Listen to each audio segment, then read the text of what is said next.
సృష్టిని ధ్యానించి జీవిత పాఠం నేర్చుకో. సృష్టికర్తను సేవించి నిత్య జీవం చేరుకో.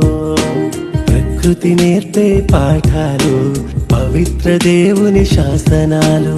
విశ్వమంతా దేవుని విద్యాలయములు. ఈ పంచభూతాలు చేసే సేవలు నీ తండ్రికి చేసే సేవకు సహకారులు. నీ సేవ కోసం పుట్టినవే తండ్రికి సేవలు చేస్తుంటే, తండ్రి కోసమే పుట్టిన నీవు తనువు సేవలో మునిగిపోయావా? నీ సేవ కోసం పుట్టినవే తండ్రికి సేవలు చేస్తుంటే, తండ్రి కోసమే పుట్టిన నీవు తనువు సేవ